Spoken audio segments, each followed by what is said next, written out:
A record 50,000 attend Stonewall Pride, celebrating Juneteenth, equality, and Say Gay. This Saturday, we celebrated living in the gayest place on planet Earth with the Wilton Manors Stonewall Pride Parade and Street Festival. It was the first parade in Wilton Manors since the pandemic began, and it was one for the record books. Crowds counts are still in process, but it's estimated that more than 50,000 people attended the party. With 7 stages and a parade that lasted a full 2 hours, there was more entertainment than ever before. The event also featured a Juneteenth flash mob that was incredible and amazing local entertainers on the Black Excellence stage. We look forward to next year, which is sure to be even bigger and better. And you didn't even mention the best part. What was the best part? You and Al up on stage. Oh yeah. Oh yes.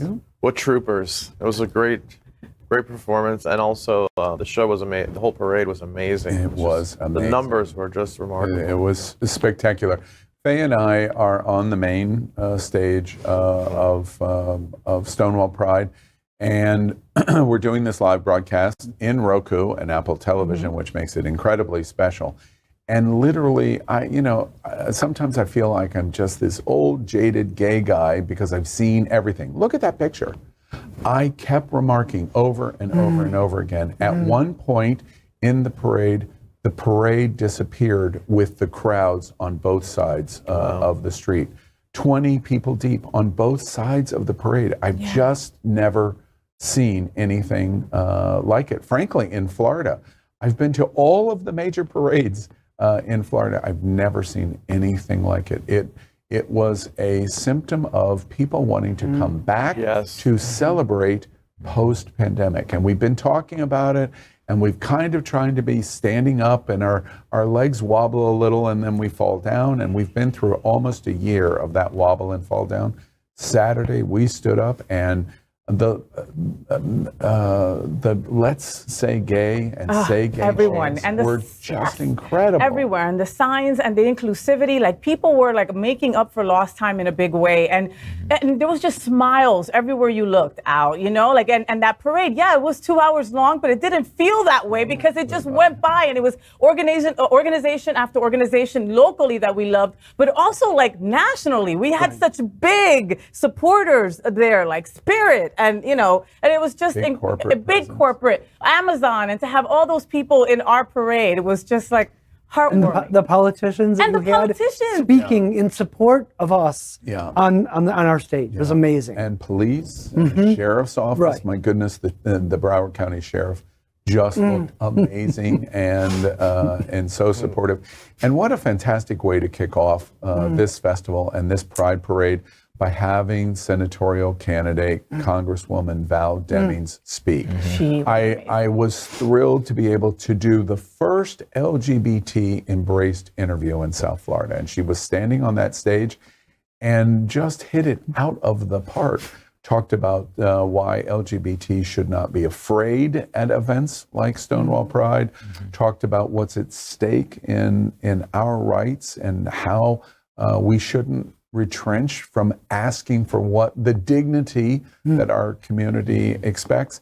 And for me, a highlight moment, because literally it was like being in Black church, because she started preaching from that standpoint, and was so excited that literally I was fearful for a while that she was going to fall off the stage. She was jumping off, like she was basically like jumping up in such like passion that I'm like, oh my God, she's going to fall off the stage and they're going to blame you, Al. So you better be careful about that. But the mayors were represented, the local officials were represented, the drag queens were represented, like just everybody was just out in full force, and it was just such a wonderful, wonderful time. Can I talk about what didn't happen? Is that there were no major to speak of security problems. A few people acted the fool, sure, but on the whole, it was safe. And that was all the reporting coming up to this, because of what happened in West Palm Beach, the threat out in Coeur d'Alene, Idaho.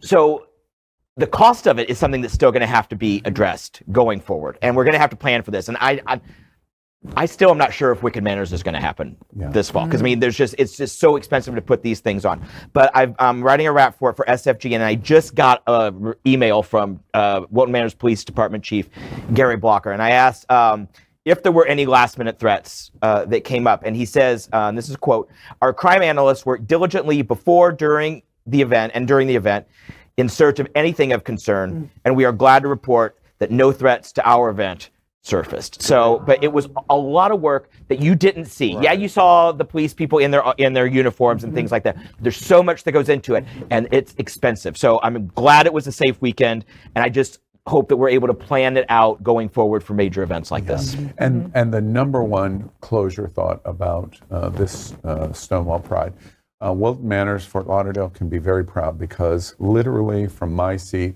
it's the best parade that I have seen in years in Florida. Best parade in years. Watch it on Roku, people. Yeah, because it really is. Like, you're just blown away. You're just blown away from it. And the most important, more than the parade, more than Stonewall Pride, it is a reflection of how LGBTQ is back. We are back. We deal and manage with COVID-19. We're going to deal with the guns and the security issues. We're going to deal with the issues of the evangelical and the hardcore conservative rights. But LGBTQ proved Saturday we are back. That's very exciting.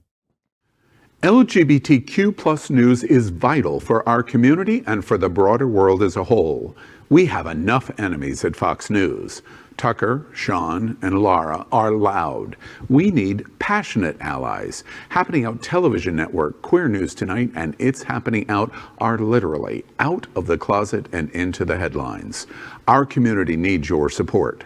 Like this broadcast and subscribe now to ensure the growth of the entire LGBTQ plus